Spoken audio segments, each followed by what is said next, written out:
여러분 안녕하십니까? 뉴스라이브 문을 엽니다. 매년 전국적으로 폐원하는 사립유치원은 100여 곳이 넘습니다. 올해 서울에서만 23곳이 문을 닫았는데 문제는 일방적인 폐원 통보로 피해는 고스란히 아이들과 학부모의 몫이었다는 겁니다. 최근 유치원 비리 문제 이후 이른바 갑질 폐원이나 집단 휴업에 정부가 엄정 대처한다고 어제 밝혔죠. 하지만 이 근본적인 운영 방식 개선도 필요하다는 목소리입니다. 10월 19일 뉴스라이브 지금부터 시작합니다. 오늘의 헤드라인입니다. 속이 썩은 거리의 가로수들이 보행자를 위협하고 있습니다. 겉으로 식별이 어려워 파악도 쉽지 않습니다. 마포나루 새우젓 축제가 오늘부터 주말까지 개최됩니다. 소금배와 젓갈배를 재현한 행사가 개최되며 새우젓도 저렴한 가격으로 판매됩니다. 어린이를 위한 신재생에너지 체험 프로그램이 강동구에서 마련되고 있습니다. 태양과 바람, 물 등을 통해 에너지의 소중함을 깨닫고 있습니다. 오늘 새벽 가리봉동의 한 다가구 주택 지하에서 원인을 알 수 없는 화재가 발생해 거주하고 있던 60대가 숨졌습니다.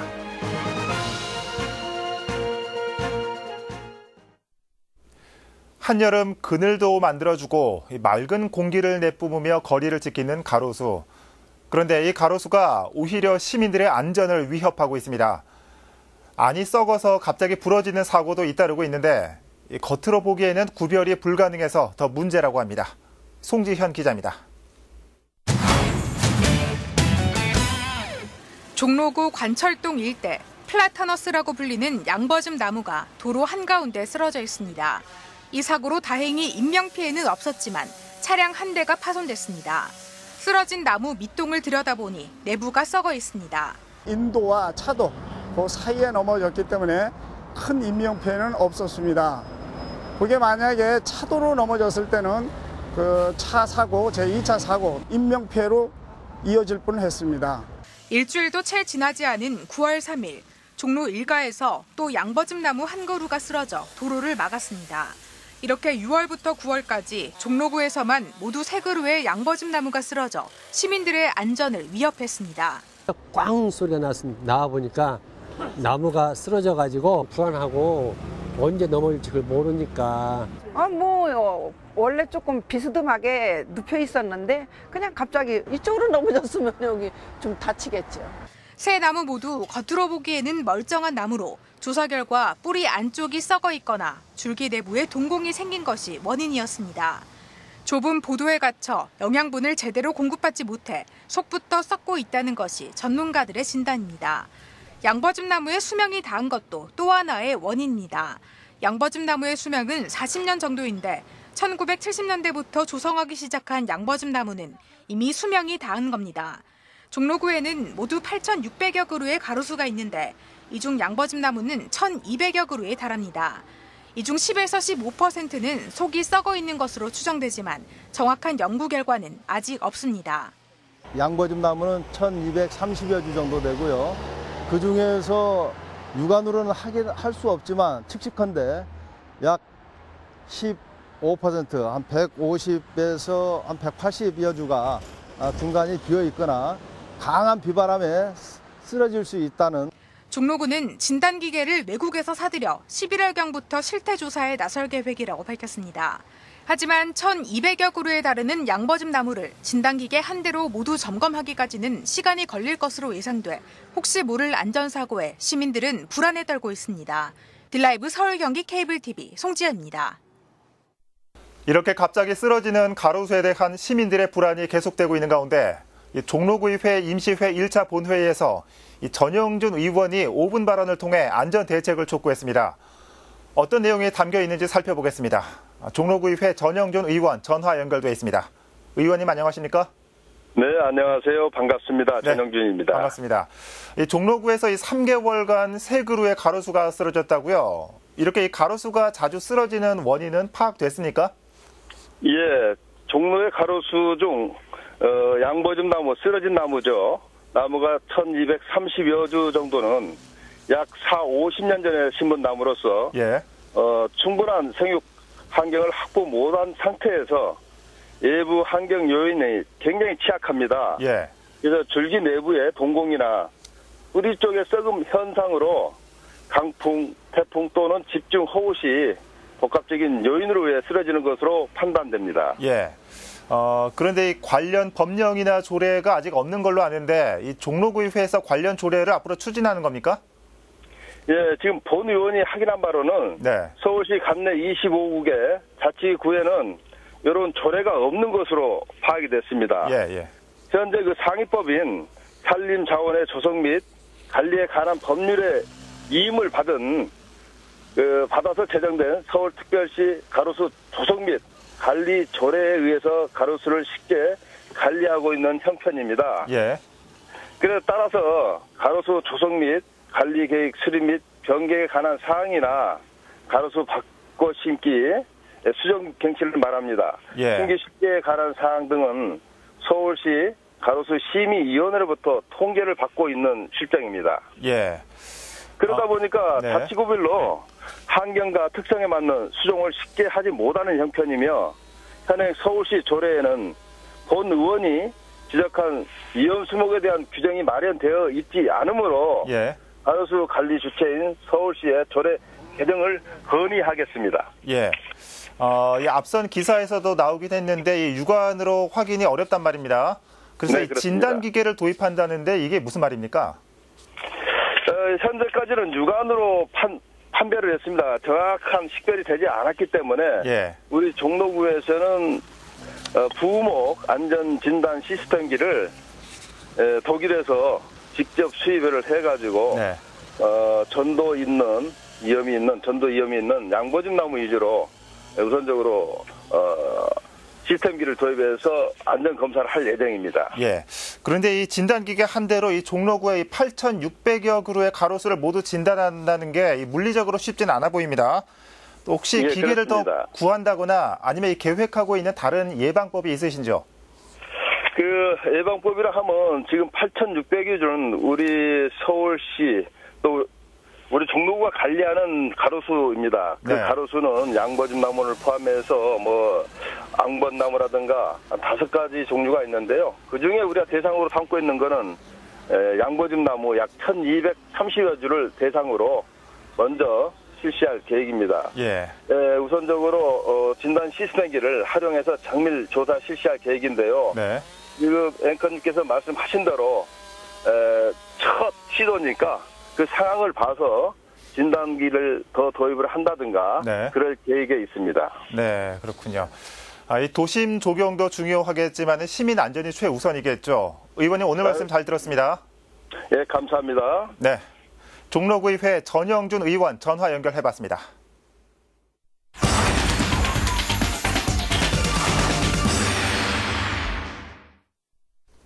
조선시대 소금배와 젓갈배가 드나들었던 마포구에서 고유의 전통을 현대의 아이콘으로 복원시킨 행사가 열리고 있습니다. 마포나루 새우젓 축제인데요. 오늘부터 시작해서 주말까지 열린다고 합니다. 현장에 나가 있는 취재기자 연결해 보겠습니다. 천서영 기자. 네, 새우젓 축제가 열리고 있는 평화광장에 나와 있습니다. 네, 행사가 조금 전 시작됐다고요? 네, 맞습니다. 조금 전인 10시 30분 퍼레이드단이 출발을 하면서 행사의 서막을 알렸습니다. 네. 마포구청에서 출발한 퍼레이드단이 조금 전에 이곳에 도착을 했는데요. 황포도배와 풍물패 그리고 지역 주민 500여 명이 참여하는 것으로 알려지고 있습니다. 이곳 행사장은 갑자기 사람들이 몰리면서 굉장히 분주한 모습입니다.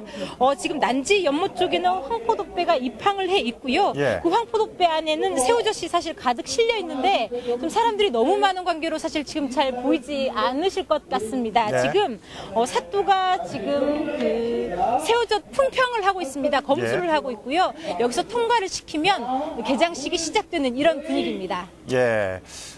화면은 보이지 않지만 이 사또의 목소리는 지금 스튜디오에도 들리고 있네요. 그런데 천 기자, 이 마포나루 새우젓 축제 올해로 11회째죠. 행사 소개 좀 해주실까요?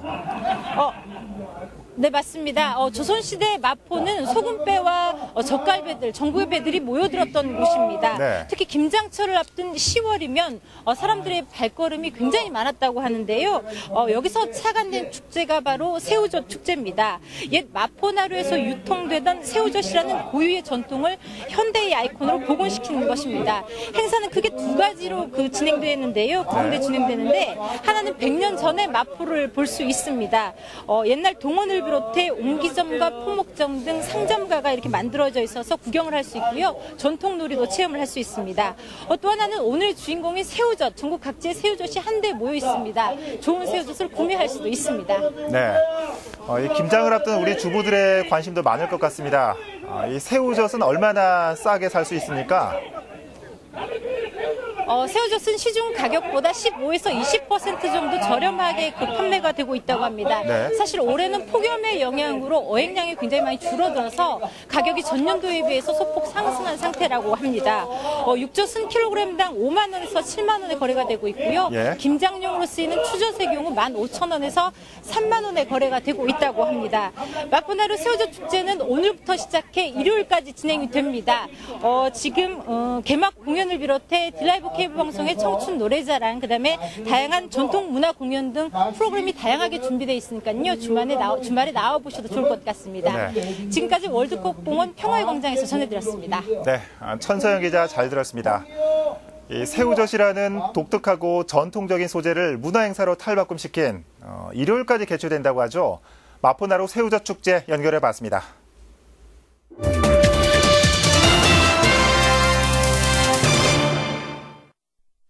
네, 다음 소식입니다. 강남구 세곡동의 현안 중 하나는 중학교 신설입니다. 2년 전 교육부의 투자 심사 문턱을 넘지 못하고 좌절됐던 중학교 신설 문제는 지난해 서울시 교육청에 다시 심사를 했습니다. 최근 여기서도 부결됐다는 소식이 알려지면서 지역사회가 술렁이고 있습니다. 지혁배 기자입니다. 강남구 세곡동의 한 부지입니다. 당초 학교용지였다 임대주택으로 용도가 변경됐는데 학교를 지어달라는 주민 청원을 근거로 2년 전 교육부에 설립안이 제출됐습니다. 결과는 부결. 지난해 서울시 교육청에 다시 상정됐지만 이 역시 학교 설립 수요 미흡 의견으로 최근 부적정 판정을 받았습니다. 전체적으로 이제 교육부 지금 판단은 학교가 지금 줄어들고 학생도 줄어들고 있는데 지금 학교를 세우는 게 맞느냐는 약간 부정적이에요. 지금 교육부 자체가. 교육부는 이제 학교 설립할 때 1학급당 34명, 우리는 27명, 26명을 적정학급이라고 하는데 세곡동의 중학교는 단 한 곳. 여기에 가지 못하면 3에서 5km 떨어진 수서중학교에 가야 합니다. 올해 세곡중과 수서중에 다니는 학생은 각각 850명과 465명. 세곡동 주민센터의 조사 자료에 따르면 학령기 아동의 증가에 따라 오는 2025년이면 2,500여 명이 중학교에 다닐 거란 분석이 나오고 있습니다. 학부모 모임에서는 현재 세곡동 4개 초등학교의 과밀화 현상이 심각해지고 있는 상황이라며 중학교가 반드시 필요하다는 주장입니다. 교실 부족으로 되게 헉헉거리고 있어요. 교실이 아닌 곳을 가벽을 치고 교실로 만들고, 그리고 세곡중도 마찬가지예요. 방과후 교실이 없어서 방과후를 제대로 진행하지 못하고. 지역에선 세곡동 192번지에 임대주택이 지어질 거란 얘기도 흘러나오고 있어 술렁이고 있습니다. 이런 상황에서 지역구 국회의원실에선 주민들이 의견을 모아주면 중학교 설립을 다시 추진하겠다는 입장을 밝히고 있습니다. 딜라이브 서울 경기 케이블 TV 지역배입니다. 기후 변화에 대한 관심이 높아지면서 신재생에너지를 활용하려는 수요도 덩달아 늘고 있습니다. 강동구에서는 학생들이 직접 에너지를 만들며 환경의 소중함을 일깨우는 체험 프로그램이 운영되고 있습니다. 보도에 박영찬 기자입니다. 조그만 안장 위에서 연신 페달을 밟는 아이들. 다람쥐통 안에 들어간 아이들은 달리기에 여념이 없습니다. 고덕천 에너지마루에서 에너지 생산 체험을 하고 있는 아이들의 모습입니다. 지구온난화로 신재생에너지에 대한 사회적 관심이 높아지면서 2015년부터 미취학 아동과 초등학생을 위한 신재생에너지 체험 프로그램이 시작된 겁니다. 아이들은 태양과 바람, 물과 바이오 연료가 대체 에너지로 전환되는 과정을 경험하며 에너지의 소중함을 깨닫습니다. 신재생 에너지가 어떤 거가 있다라는 거를 알고 우리가 에너지를 절감하고 또 사용해야 하는지를 다시 한번 생각해 볼 수 있는 총 4가지로 구성된 에너지 투어 코스에서 아이들은 태양광, 풍력 에너지가 만들어지는 과정을 체험합니다. 에너지 자립마을인 십자성 마을에선 태양광 발전의 실제 사례를 통해 에너지 절약의 필요성을 일깨웁니다. 전기를 많이 아껴야 된다는 생각이 들었어요. 전기를 이렇게 힘들게 만드는지 몰랐고 전기를 아끼려고 노력하신 분들 정말 감사하고 저도 이분들처럼 꼭 전기를 아껴 써야겠다는 생각이 들었어요. 올 여름 기록적인 폭염으로 기후변화에 대한 관심이 높아지는 요즘 신재생 에너지를 통해 환경의 소중함을 일깨우는 시도들이 이어지고 있습니다. 딜라이브 서울경기 케이블TV 박영찬입니다. 경기 침체에 가장 먼저 그리고 가장 큰 타격을 받는 분들, 바로 소상공인들이 아닐까 싶습니다. 특히 창업 후 3년차와 5년차가 되면 최대 폐업 위기를 맞는다고 합니다. 이들을 돕기 위한 구로구와 민간재단 간 협약식이 열렸습니다. 엄정규 기자입니다. 국내 창업기업의 절반 이상은 창업 후 3년 전으로 소위 죽음의 계곡에 직면합니다. 통계 자료를 살펴보면 이 같은 현상은 두드러지는데 3년차 또 5년차에 이익률이 급감하면서 폐업 위기에 몰리는 겁니다. 이렇게 많은 소상공인들이 폐업 위기에 몰리고 있지만 도움의 손길은 부족한 것이 현실. 대부분의 지원은 창업 초기에 초점이 맞춰져 있기 때문입니다. 지원 사각지대에 놓인 소상공인 지원을 위해 구로구와 중소상공인 희망재단이 손을 맞잡았습니다. 양 기관의 업무 협약은 지역 소상공인 경쟁력 강화와 관련 사업 발굴에 초점이 맞춰졌습니다. 특히 희망재단은 구로의 창업 인큐베이터 역할을 할 점프업 허브를 조성 중입니다. 이곳은 창업 5년인의 소상공인을 대상으로 마케팅과 홍보, 네트워킹 등 맞춤형 지원뿐만 아니라 창업, 업무 공간을 제공합니다. 중소상공인들이 창업해서 3년 내지 한 5, 6년 정도 지나면은 소위 죽음의 계곡이라고는 상당히 경영상으로 어려움에 직면하게 됩니다. 저희들은 희망재단은 그런 중소상공인들을 저희들이 인큐베이팅해서 맞춤 형식으로 여러 가지 도와주려고 합니다. 구로구도 이번 협약을 통해 융자 등 기존의 정책에 더해 지역 중소상공인들에게 실질적 도움이 될 것으로 기대하고 있습니다. 우리나라는 10인 이하 중소상공인이 전체 고용의 50%를 담당하고 있습니다. 그분들에 대한 경쟁력을 키워주는 것은 우리나라 경제 전체를 위해서도 굉장히 중요한 부분 중 하나입니다. 지금 우리 경제의 어려움, 또 시장 피부에 닿는 서민들의 어려움이 주로 그분들로부터 발생하기 때문에 저희도 거기에 많은 애를 쓸 예정입니다. 한편 현재 리모델링이 한창인 소상공인 점프업 허브는 내년 상반기 본격 운영에 들어갑니다. 딜라이브 서울경기 케이블TV 엄종규입니다. 교육비가 민간에 비해 상대적으로 저렴한 국공립 어린이집. 하지만 그 수가 적어 입소를 대기하는 경우가 많습니다. 이런 문제를 해결하기 위해 용산구가 국공립 어린이집 확충에 박차를 가하고 있습니다. 이재용 기자입니다. 하나, 둘, 셋, 커팅! 큰 박수로 축하해 주시기 바랍니다. 용산구 31번째 국공립 어린이집이 문을 열었습니다. 지상 2층에 연면적 157제곱미터에 달하는 규모로 정원은 31명입니다. 아파트와 10년 동안 무상임대 협약을 맺는 조건으로 국세비를 지원해 아파트 유휴공간에 있던 민간 어린이집을 국공립으로 전환한 겁니다. 건물 매입비가 높고 신축할 수 있는 부지가 적어 아파트 관리동 유휴공간에 어린이집을 확충하면 되겠다는 생각을 하였습니다. 신축 공사의 경우보다 10분의 1 정도 소요되는 예산으로 근린 공원 내의 공간을 활용해 국공립 어린이집을 지은 사례도 있습니다. 올해에만 용산구에서 문을 연 국공립 어린이집은 총 4곳으로 유휴공간을 활용한 건 이번이 3번째입니다.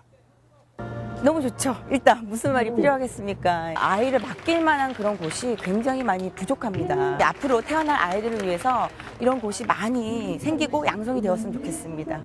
구는 현재 37%인 전체 어린이집 대비 국공립 어린이집 이용률을 50%까지 끌어올리겠다는 입장입니다. 구는 아이들을 키우는데 온 행정을 집중해서 잘 키워가도록 그렇게 하겠습니다. 용산구는 오늘 2020년까지 땅을 매입하거나 아파트 유휴공간 등을 활용해 국공립 어린이집 6곳을 추가로 조성할 계획입니다. 딜라이브 서울 경기 케이블TV 이재용입니다. 오늘 새벽 2시 48분경 구로구 가리봉동의 한 다가구 주택 반지하에서 불이 나 주민 1명이 숨졌습니다. 경찰과 소방당국에 따르면 반지하 원룸에서 원인을 알 수 없는 불이 시작됐고 집안에 있던 거주자 60대 이모 씨가 숨지고 주민 17명이 대피했습니다. 불은 반지하 원룸 벽과 바닥 등을 완전히 태워 3천만 원의 재산 손실을 내고 30분 만에 꺼졌습니다. 서울시를 대상으로 한 국정감사에서 서울교통공사 특혜 채용과 여의도 용산개발 번복, 택시요금 인상 문제에 대한 공방이 오갔습니다. 국회 행정안전위 주관으로 어제 서울시청에서 열린 국정감사에서 야당 의원들은 최근 불거진 서울교통공사 친인척 고용세습에 대한 질의를 벌였습니다. 이와 함께 박원순 서울시장이 여의도 용산개발 발표 후 번복한 것에 대해 정부의 압력이 있었는지 물었고 택시요금 인상 후 대책이 미흡하다는 질타도 이어졌습니다. 이에 대해 박원순 서울시장은 서울교통공사 채용 문제는 감사원의 공식 감사를 요청할 것이라 밝히고 여의도 용산개발계획은 부동산 가격 폭등 지적에 따라 취소한 것이며 부동산 정책에 대해 정부와 협력하고 있다는 입장을 나타냈습니다. 서울시가 지구단위 계획 수립 절차를 단축시키기 위해 이달부터 실무협의회를 구성해 운영합니다. 실무협의회는 지구단위 계획을 수립 과정에서 특별한 쟁점이 없는 사안에 대해 사전 자문 절차를 거치지 않고 바로 도시건축공동위원회로 상정할지 여부를 판단하게 됩니다. 협의회는 서울시 도시계획 담당 부서와 자치구 담당 직원 등으로 구성됩니다. 이번 조치로 지구단위 계획 추진이 최대 3개월 단축될 전망입니다.